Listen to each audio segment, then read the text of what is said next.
L'industrialisation rapide et la population croissante modifient l'avenir de la planète. Il devient évident que les besoins en ressources vont augmenter en même temps que l'accroissement de la population. Il existe également une forte augmentation de la consommation énergétique totale. Les ressources sont limitées, mais pas la demande. Le temps n'est plus au débat, il est temps d'agir. Les derniers chiffres de l'Agence internationale de l'énergie indiquent que la planète aura besoin de 60% d'énergie supplémentaire d'ici l'année 2030. Mais ces 60% représentent également une perte nette.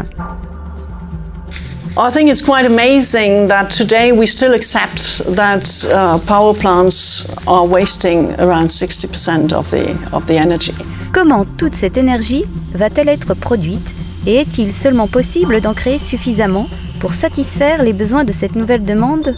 The only sustainable way to reach this target is to integrate the different subsystems of energy.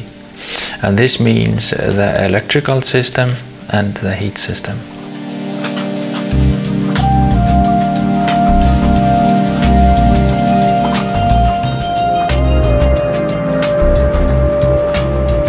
Au sein de l'Union européenne, tout comme dans le reste du monde, de vraies questions se posent en ce qui concerne les effets de la production d'énergie sur l'environnement, ainsi que sur la continuité de l'approvisionnement énergétique. Les combustibles fossiles tels que le charbon, le pétrole et le gaz produisent 85% de l'énergie de la planète. Mais cet approvisionnement n'est pas intarissable. Well, the EU is facing enormous challenges with regard to the energy supply and consumption. Not only the EU has committed itself to reduce greenhouse gas emissions by at least 20, if not 30% by 2020, but also there's a genuine strategic concern about the continuity of supply. Le chauffage et le refroidissement des espaces intérieurs requièrent environ 40% de la consommation énergétique totale dans les pays occidentaux. La recherche de solutions centrées sur des infrastructures communes permettant l'amélioration de l'efficacité du chauffage et du refroidissement intérieur est donc une démarche préalable à la stabilisation de la consommation énergétique et des niveaux de pollution dans le monde entier pour le futur. Toujours est-il qu'une infrastructure commune n'existe que pour l'approvisionnement en électricité. Il est urgent d'instaurer des mesures politiques prioritaires afin de coordonner les efforts réalisés dans le monde pour un système énergétique durable.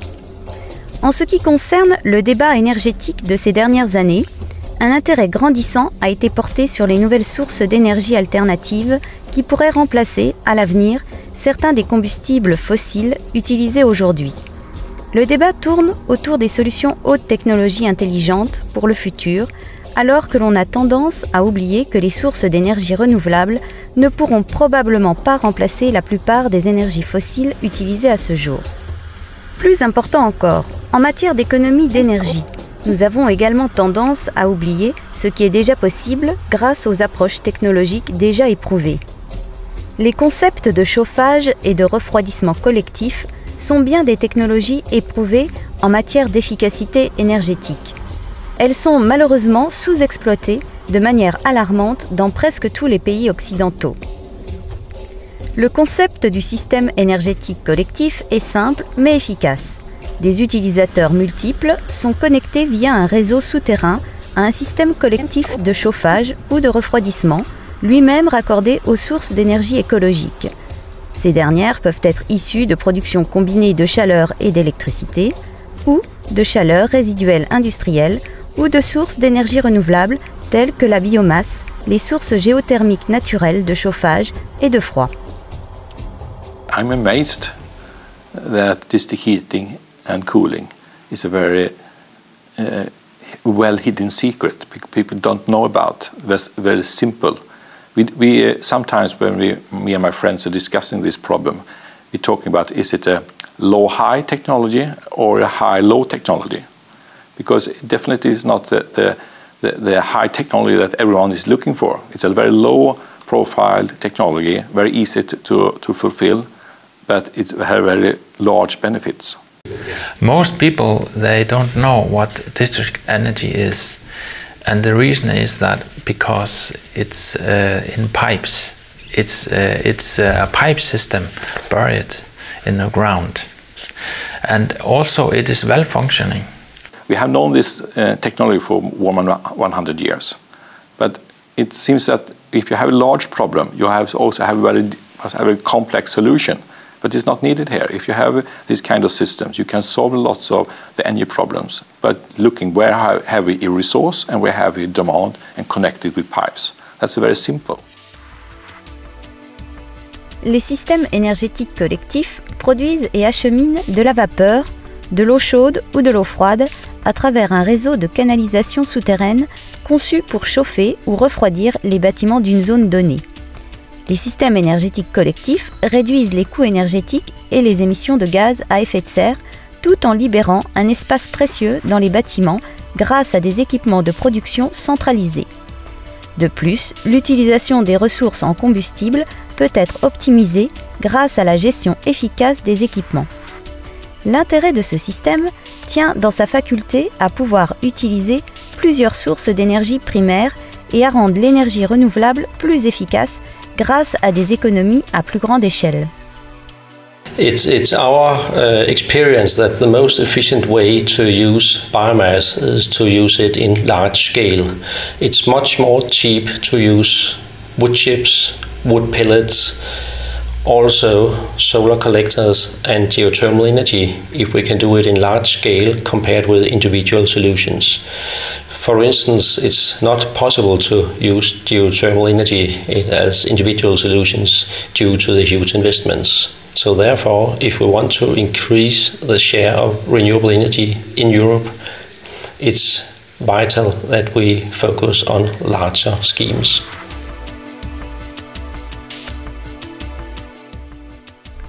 Le système énergétique collectif est cohérent du point de vue environnemental et économique, étant donné qu'il permet d'exploiter l'énergie résiduelle provenant de procédés industriels, de l'incinération des déchets, ainsi que de la production d'électricité.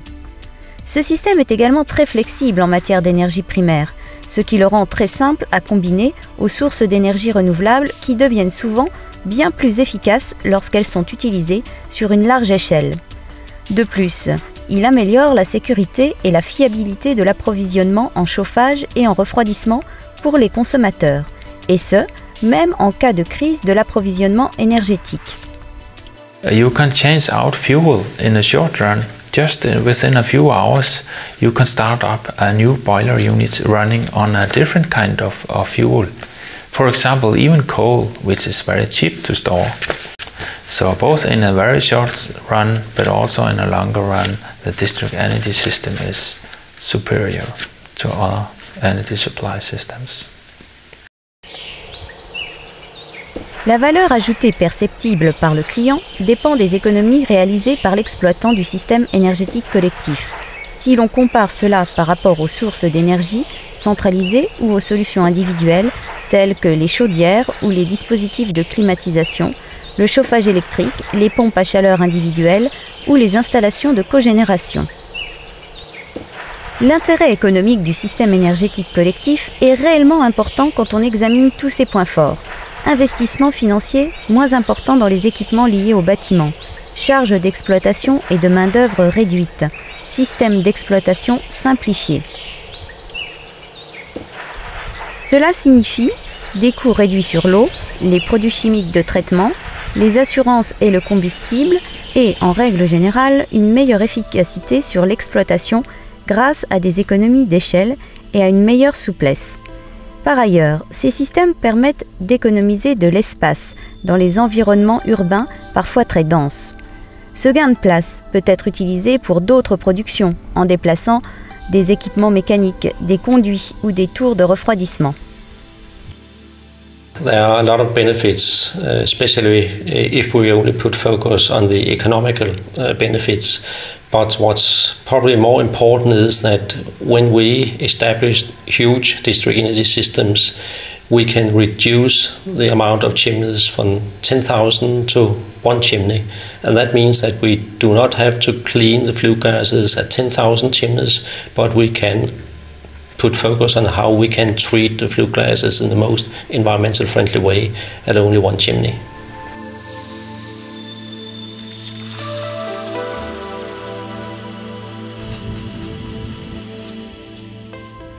Les avantages les plus cités par les consommateurs actuels de systèmes énergétiques collectifs sont le confort, la facilité d'utilisation et la fiabilité.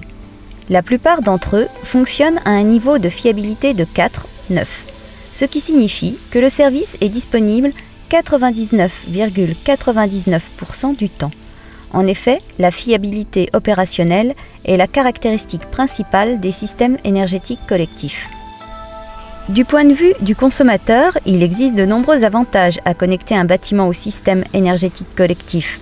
Facilité d'utilisation et exploitation simplifiée, investissement modéré dans les équipements de chauffage et de refroidissement, dépenses liées à la main-d'œuvre, la réparation et la maintenance réduite, de l'espace est disponible pour d'autres utilisations et d'autres activités générant des revenus potentiels, disponibilité et haute fiabilité du système, moins de combustible et de produits chimiques stockés et consommés sur site. An interesting fact in the world today is that there are many world leaders using district heating without knowing it. For instance, Barack Obama, Gordon Brown, Medvedev in the Kremlin, the Chinese leaders in Paris and so on. All these major buildings using actually district heating, but without knowing it. D'une certaine manière, l'industrie des systèmes énergétiques collectifs retourne à ses premières origines en adoptant la production combinée de chaleur et d'électricité en tant que source principale d'énergie thermique. Cette tendance est particulièrement forte étant donné que les coûts du combustible domestique ont augmenté de manière drastique au cours des 4 à 5 dernières années, comme tous les coûts de combustible et par là même la valeur de la chaleur issue de l'énergie recyclée. En effet, les coûts plus élevés du combustible ont stimulé un plus grand intérêt dans les infrastructures à faible consommation d'énergie telles que la cogénération. La cogénération est un processus de récupération de chaleur ou de vapeur créé lors de la production d'électricité. Les centrales de cogénération utilisent la vapeur de façon à produire de l'énergie pour le chauffage ou le refroidissement collectif plutôt que de simplement rejeter cette chaleur dans des lacs, fleuves et océans locaux, comme cela se fait dans les centrales électriques traditionnelles. What's probably the most important when we look at large-scale district energy system is that by that we have the opportunity to utilize low-grade energy sources in society. That means that we can utilize surplus heat from waste incineration plants, from industries. We can use heat from combined heat and power production. We can use heat from large-scale solar collectors. We can use heat from geothermal plants. That means that we can build up an infrastructure, make it possible to utilize energy sources which, without a district energy system, would be lost for the society. En ce qui concerne l'utilisation systématique de la chaleur dans les réseaux de chauffage collectif, le Danemark est l'un des pays précurseurs. La première centrale de cogénération danoise a été construite en 1903 dans le district de Frederiksberg à Copenhague. Au début, il s'agissait d'une usine d'incinération des déchets. Puis, 2 mois plus tard, l'utilisation de la chaleur excédentaire issue du processus de combustion a servi à alimenter un orphelinat, une maison d'accueil, ainsi qu'un nouvel hôpital. Cette forme d'approvisionnement centralisé en chauffage s'est développée de manière constante au fil des années. Mais ce n'est pas avant les années 70, lorsque la crise énergétique a frappé le Danemark et le reste de l'Europe occidentale, que le secteur du chauffage collectif a commencé à se développer de manière très importante. Un grand nombre d'initiatives ont été lancées, y compris le développement de systèmes de chauffage collectif comme moyen de supprimer l'utilisation des combustibles fossiles.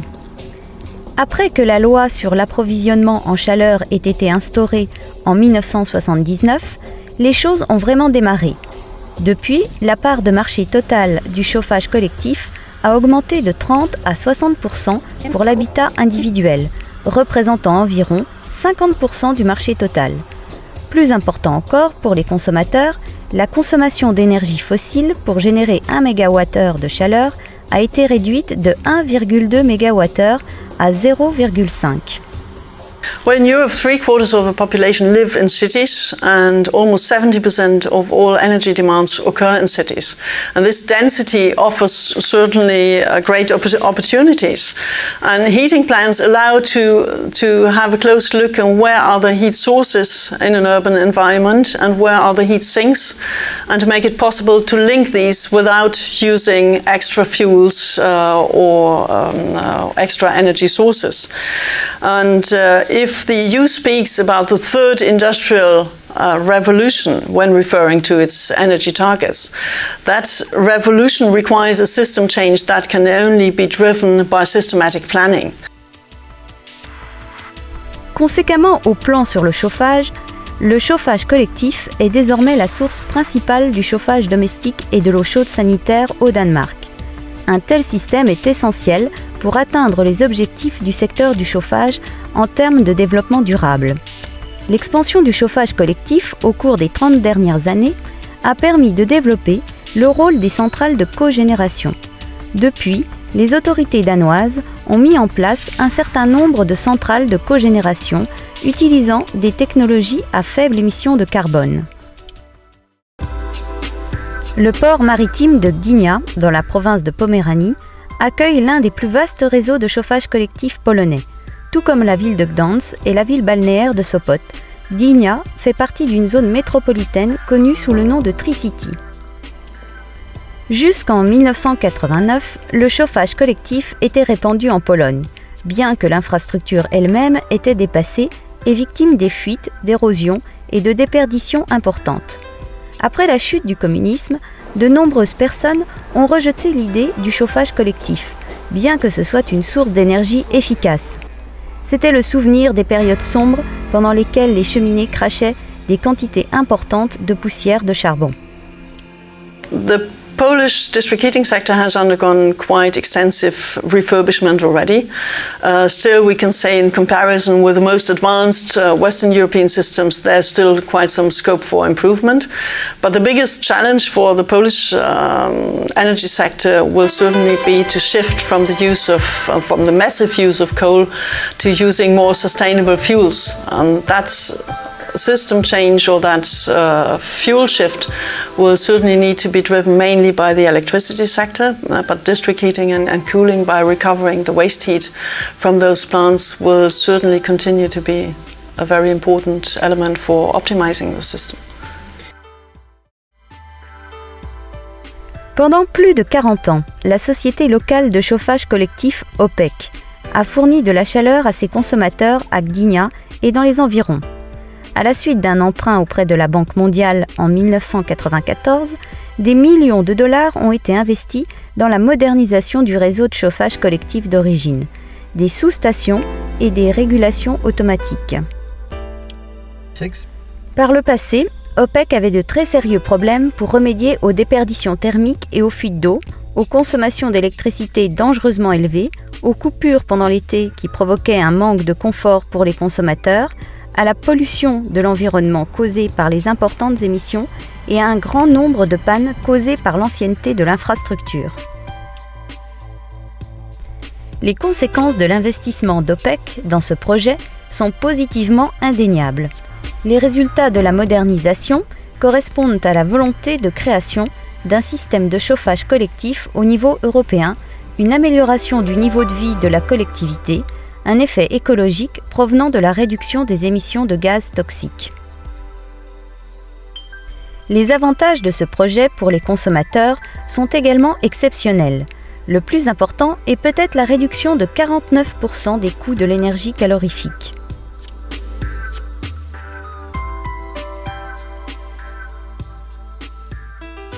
Les pays de l'Union européenne sont ambitieux en ce qui concerne l'utilisation des sources d'énergie renouvelables pour les prochaines années. Leur souhait est également de réaliser des économies d'énergie. Pourtant, dans la situation actuelle, les sources d'énergie renouvelables, bien qu'écologiques et non polluantes, ne peuvent fournir suffisamment d'énergie à elles seules pour remplir les besoins croissants de la population mondiale. Why do we not set minimum efficiency requirements for these plants, taking into account the possibilities of recovering heat? Why do we accept that waste incineration plants are being built somewhere in the greenfield instead of being built or established close to urban areas where heat recovery would be possible? So I think there is, those are the preconditions that policymakers make very clear. We're not going to accept this kind of waste anymore.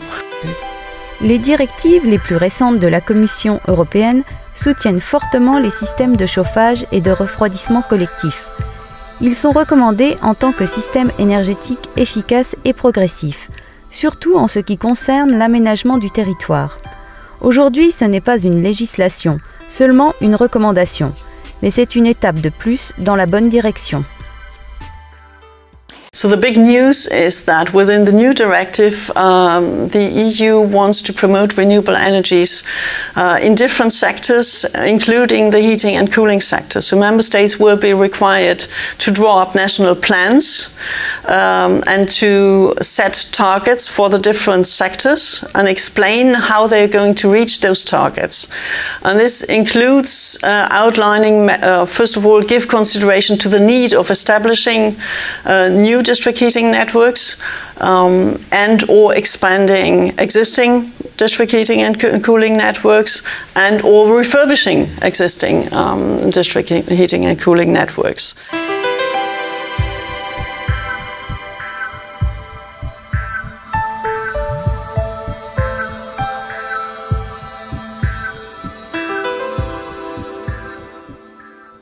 Notre planète doit être un endroit agréable à vivre, proposant de nombreuses sources d'approvisionnement énergétique différentes, ainsi qu'un environnement propre et sain pour les générations à venir.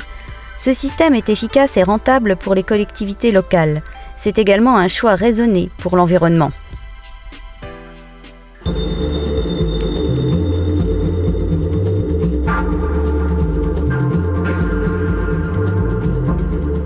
Pour le futur, nous devons changer notre façon de penser concernant l'énergie. Et la seule manière d'y parvenir est de le faire à l'échelle internationale tous ensemble.